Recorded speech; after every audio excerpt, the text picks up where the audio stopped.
Hello YouTube, welcome to my new channel. My name's Mark and I'm a certified car nut. On this channel, what we're going to do is we're going to go to cruise nights, car shows, and I want to talk to people. I want to get stories. I want to talk to people about their cars, why they bought their car, what they like about it, what they did to it, how long they've had it. I want to know the story.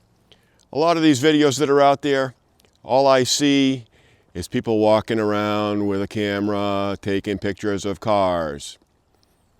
So as you might see, there's a little bit of snow on the ground here. I'm in central Massachusetts, and the truck does not stay clean. Nothing stays clean.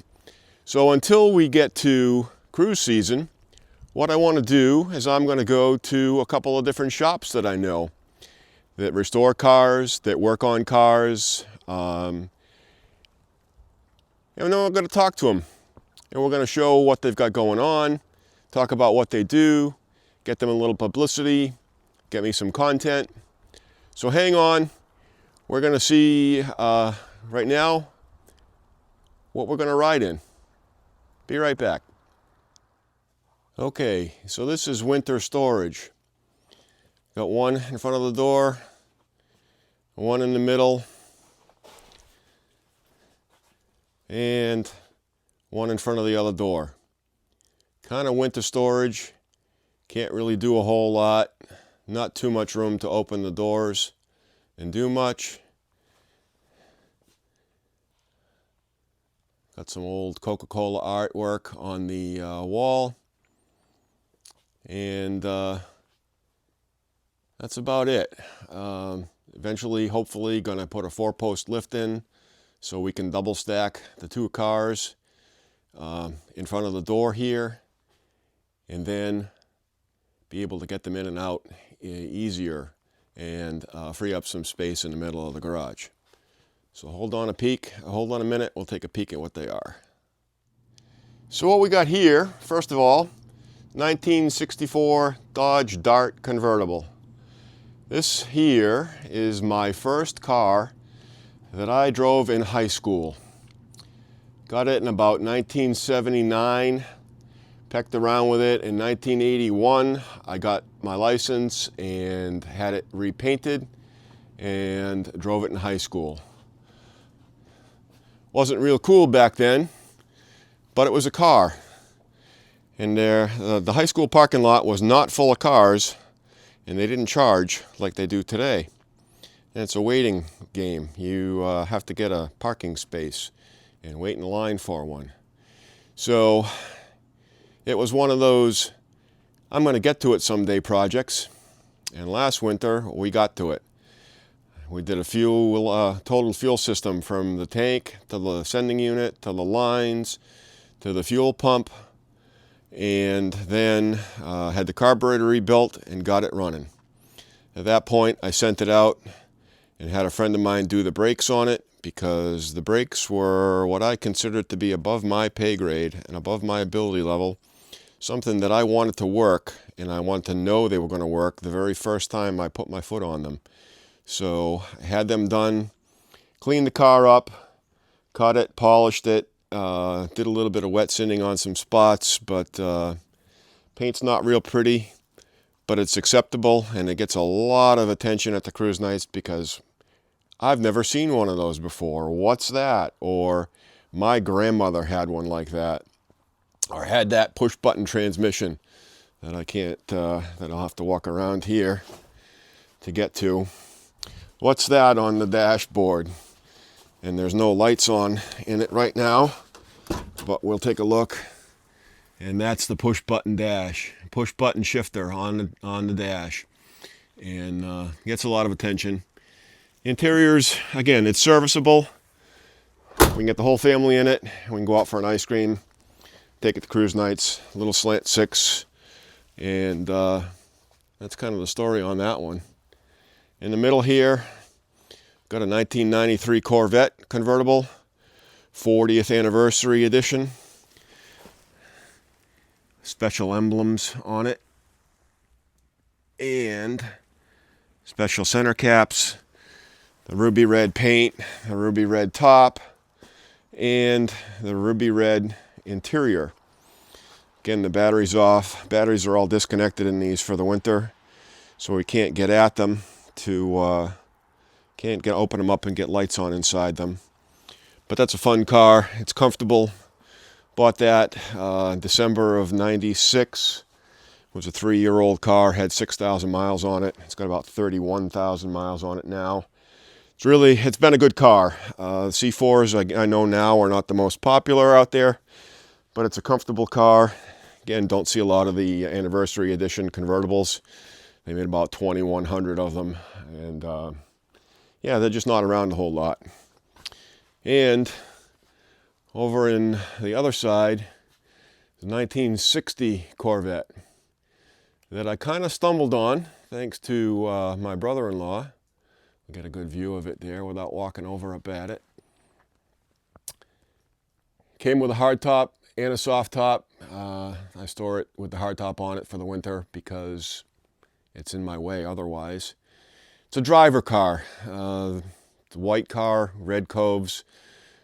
People say, oh, I like the red coves. Well, yeah, I like them too, but Chevrolet never painted them that way. If this was a two-tone car, white would have had a silver cove, even with the red interior. The top on it's black, and it kind of needs a new one. Could use a new one, but I don't drive it with the top up very much, so that's okay. It can stay that way. And again, it's a driver. It looks nice. It shines up well. It's got a 365 horse, 327 in it out of a 65 Corvette. So, oh my God, it's not matching numbers. Well, that kind of made it affordable at the time, and kind of makes it drivable now. Runs nice, goes down the road real nice, and people really enjoy seeing it. So we've got some cars to go cruising in. Got one more, and we'll talk about some more about what's going to go on the channel. Be right back. So for longer distance cruise nights or car shows, I think I'm going to take this one. This is a 2007 Volvo. Well, you say, why are you going to go to a car show with a Volvo? Well, not only is it a Volvo, but it's an R model. Down here on the front grille is R, and they made about 1,700 of these in 2007, 1,500 or so, something like that, between the S60Rs and the V70Rs. This one here, you can see the R on the caliper.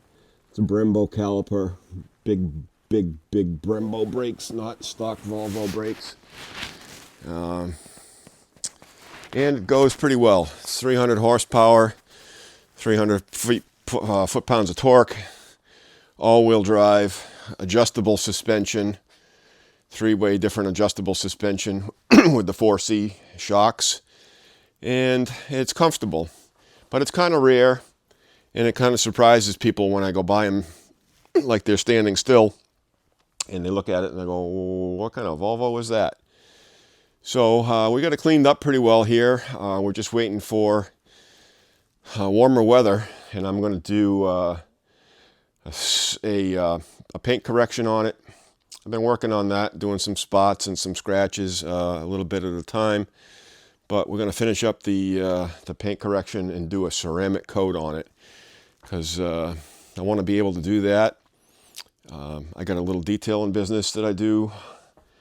Cars, daily drivers up to, well, I've had my hands on a 7-figure car, and I was pretty honored that someone called and requested I do a car that was worth 7 figures. I don't know if it was 1 million, 2 million, or 10, but it's a lot of money, and I'm pretty proud that they called me to do the polish and the detail on it. So I do anything in the middle, from, like I said, daily drivers, customs, hot rods, cruisers, and pre-war classics, Packards, Auburns, Pierce Arrows. What else have I had my hands on? A lot of different stuff. So it's fun. I enjoy it. It gives me something to do. So we're going to put a ceramic coat on this one once it warms up, because you need warmer weather for the ceramic to cure properly so that it lasts like they tell you it's going to. And we're going to take this to a couple of cruise nights, because if somebody can go in their brand new Mustang, Challenger, or Camaro, I can take a hot rod Volvo. So those are the cars. I'll be back in a minute. We'll finish up this episode, and we'll talk about some stuff that's going to go on. So that's the basic introduction to the channel. What we're going to do, like I said, I want to go to car shows, cruise nights, and car events where I can talk to people. I want to get the story. I want to know why you bought the car. I want to know what you like about the car, what you've done to the car. I want to know the story behind the car, because there's a lot of interesting stories out there. And a lot of the car videos, car show videos that I've seen on YouTube, are an hour and 2 hours and 3 hours long. And I can't imagine sitting and watching a video for that long. So I'm going to try to keep them short, 15, 20 minutes, 30 maybe. Depends on, car guys like to talk, so that may happen. Imagine that, huh? So, and until then, like I said, we're going to go and visit a couple of shops that I know that do restoration work, and maybe catch a couple of pretty cool items that they're working on, and talk to a couple of people that have collections, and they want to talk about their cars and what they like and why they collect what they collect.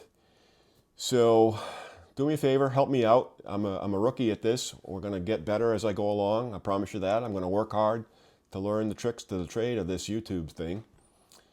And as far as the editing and filming and all that goes.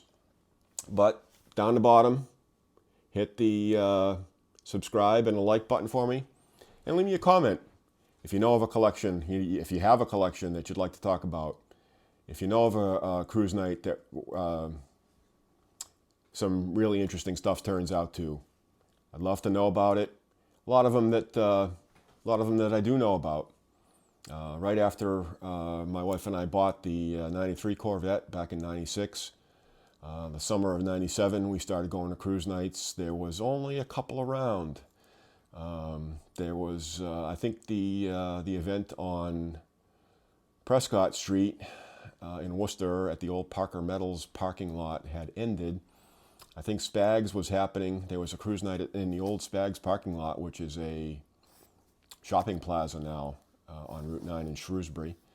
And joined the Corvette Club and ended up being asked to start a cruise night at Hebert's Candies in Shrewsbury. And a lot of the Corvette Club members weren't really interested in it to begin with, because, oh no, we were going to invite other things, other cars other than just Corvettes. And I'm a car guy. Yeah, I've got a couple of Corvettes, but at the time I had only the Corvette.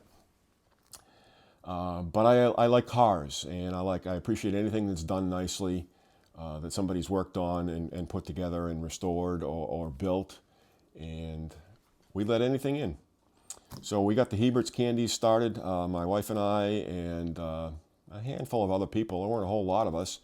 We went around and handed out flyers to the couple of cruise nights that we knew, and I think the first night we had 65 cars there, and woo, we hit the lottery, jackpot. Well, within a few months, we were putting 400 cars into place on a Thursday night. So we did build a successful cruise night, and it was fun while we were there, while we were involved. Times changed, life changed, and we moved on from that. But that still goes on. There's a different group running it now. But there's literally something to do on almost every night of the week. I enjoy going out to Ludlow, Mass, and out towards Western Mass. It's easy to get to. It's a nice ride down Route 20 to get there. Ludlow Elks on a Tuesday night has a good cruise night. Thursday nights, there's a plethora of things going on. Hebert's Candies still goes on. The Sturbridge Burger King on Route 20 in Sturbridge has a nice little cruise night there on Thursday nights.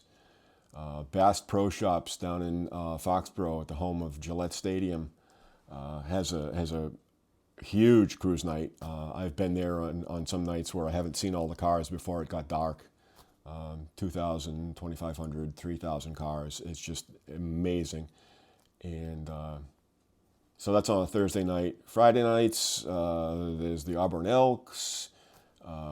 There's the Brimfield Winery out on Route 20 in Brimfield. And I'm sure, I'm sorry if I'm missing a cruise night here or there. Again, leave me a message in the comments below, and I'll try to make it out to them this summer. That's my goal. Hopefully we have, cross our fingers, and we have a good weather summer. Doesn't rain every weekend like it did last year. Oh my God, it was horrible. And so Friday nights, there's something going on. Saturdays, down in Pomfret, Connecticut, at the Pizza 101 on Route 101 in Pomfret, Connecticut. There's a nice cruise down there. They sometimes turn out 300 cars or more, have a fantastic following, and they get a really big, usually get a really big 50-50 raffle going, so you can come home with some little bit of gas money. So anyway, again, help me grow the channel. Hit the subscribe button down the bottom. It's one of there. It's either over there or over there, one side. I'm not sure. But click the subscribe button, click the like button, leave a comment, and we're going to try to make a go of this. Get it out there and see if we can grow a channel and grow a following, and with a bunch of people that enjoy cars. All right, thanks again, and we'll see you next time.